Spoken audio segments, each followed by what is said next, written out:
Baik, Minasang, kalau dalam video ini sekarang saya mau cerita tentang tinggal di Jepang setelah saya nikah dan setelah saya tinggal bareng istri gitu.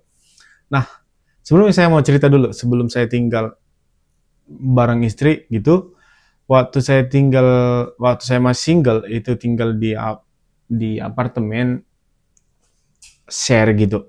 Ada kamarnya 3 share sama teman-teman gitu. Iya gede, lumayan gede. Ada kamar 3, ada ruang tengah gitu, ada ruang masak, ya seperti biasa ada kamar mandi dan segala macam. Itu paling jelas itu kami cuma bayar hanya 1 manga atau 1 juta karena dibantu sama perusahaan setengah harga. Jadi bertiga kami hanya bayar sekitaran 3 juta per orang. 3 juta dibagi 3 orang atau 1 juta per orang dan setengahnya lagi dibayar perusahaan. Jadi harga, kalau nggak salah, harga apartemen itu 6 jutaan gitu bagi 3. Terus uang listrik segala macam itu 2 jutaan lah dibagi 3 gitu. Jadi kayaknya kalau nggak salah saya menghabiskan per bulan itu sekitaran 2 juta gitu. Nah, kalau sekarang saya tinggal bareng istri gitu, kami tinggal di nggak terlalu kota, namanya Itoshima gitu. Gimana ya? Kan namanya juga untuk berkeluarga perlu space kalau untuk ada perkumpulan atau segala macam. Jadi kalau tempat tinggal di sini itu Minasang itu ikut parkir mobil semuanya kena di angka 8 juta gitu. Jadi kalau proses perpindahan juga di Jepang sama seperti Indonesia.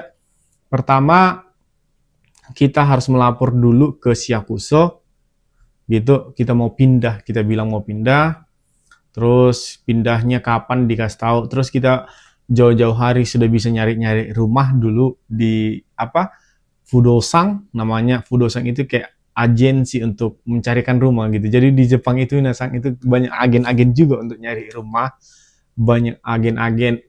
Ya, kayaknya kalau kita minta tolong, carikan rumah buat saya gitu. Mereka akan nyarikan gitu. Jadi pada saat itu saya nyarikan, minta tolong dicarikan sama yang namanya agen apa mangso. Apa mangsung ya? Apa mangsopu gitu. Saya minta tolong. Kira-kira kami pindahan bulan 6, bulan berapa ya? Bulan 4 udah dicarikan dan bulan 4 dapat, kan kita ada beberapa pilihan gitu.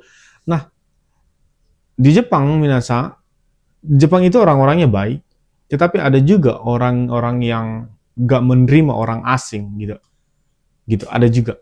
Jadi ada beberapa saat saya mau nyari tempat tinggal di Jepang kemarin, oh saya pengen yang ini, Koregai. Saat kita mengatakan saya pengen yang ini, langsung ditelepon sama apanya yang punya rumah gitu.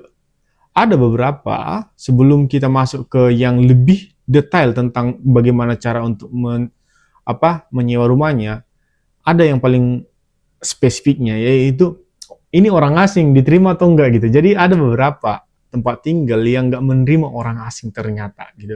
Jadi sehingga ada pilihan A, B, C, D. Oh, kamu nggak bisa A, B, C. Mereka nggak pihak agensinya nggak dengan terang mengatakan mereka menolak atau tidak menerima orang asing, tetapi mereka mengatakan seperti ini. Kayaknya kamu nggak bisa di sini, atau kayaknya mereka nggak menerima gitu. Padahal sebenarnya kan kita udah ngerti lah bahasa Jepang gitu. Kita tahu yang dibicarakan bahwa orang asing nggak diterima gitu. Jadi kita harus memilah-milah dulu. Pertama, orang asing nggak diterima nih, baru masuk ke harga gitu. Harga dia angka berapa gitu. Di harga angka berapa, kisaran berapa, 7 juta sampai 8 juta gitu.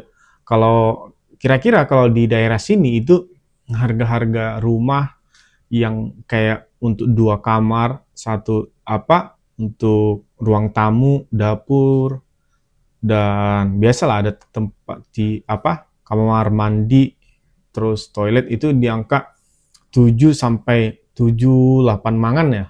Di angka 6 juta sampai 8 juta lah apa tuh gitu. Biasanya harga normal di sini gitu per bulannya di angka 6 sampai 8 jutaan gitu. Kalau ikut parkir ya 6,5 sampai 8,5 jutaan gitu. Jadi tempat yang kami tinggali di angka 8 jutaan karena dekat dengan pekerjaan istri juga salah satunya gitu. yang apa juga minasang, yang salah satu yang paling sulit juga kalau kita mau pindahan di Jepang itu gitu, ada namanya penanggung jawab. Jadi kita harus ada orang Jepang yang bersedia bertanggung jawab dengan kita gitu, atau menyerahkan data pribadinya kepada kita dan kita serahkan ke apa Mangsopo gitu, atau kepada agensi.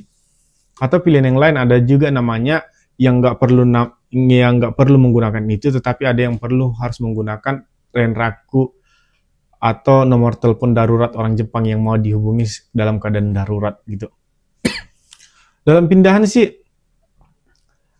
salah satunya yang paling berat itu adalah uang muka gitu. Uang muka pindahan di Jepang itu mahal banget. Karena uang muka itu mereka harus gimana ya? Merenov lagi rumah itu supaya seperti baru, merenov apa yang rusak, menyediakan nggak semua tempat. Kebetulan tempat tinggal saya itu disediakan juga AC-nya, menyediakan AC. Jadi pas pindahan kemarin itu di awal dia uang mukanya itu di angka 30 jutaan gitu. Memang gede kalau tinggal di Jepang, di angka 30 jutaan dan uang awalnya 8 juta. Jadi sampai uang awal untuk pindahan tempat tinggal aja di angka 38 juta gitu. Lain segala macam untuk pindahan, ngangkat-ngangkat barang. Nah, untuk ngangkat barang mahal banget di Jepang minasang itu. Mahal banget. Tetapi kebetulan saya ada orang Vietnam gitu, pas belanja di orang Vietnam ada namanya toko-toko Vietnam di sini banyak berserakan, ada apanya tempat apa namanya kayak pit cup gitu. Jadi saya minta tolong sama dia, nanti saya kasih uang minyak saya bilang gitu. Terus dia yang ngantar kena di angka 2 juta atau 2 mang, saya minta tolong sama dia, terus saya juga dibantuin teman-teman gitu. Nah, untuk sampai sekarang sih daerah tempat tinggal saya itu kayaknya daerah pemukiman juga, banyak, ada beberapa juga saya lihat di daerah sini ada orang Cina, ada orang Jepang juga gitu, tetapi nggak terbuka, jarang terbuka orangnya. Dan kebetulan juga nggak jauh dari tempat tinggal itu ada kampus gitu, jadi rame gitu. Hai minasang, sekian untuk cerita kali ini, saya cerita tentang pindahan gitu.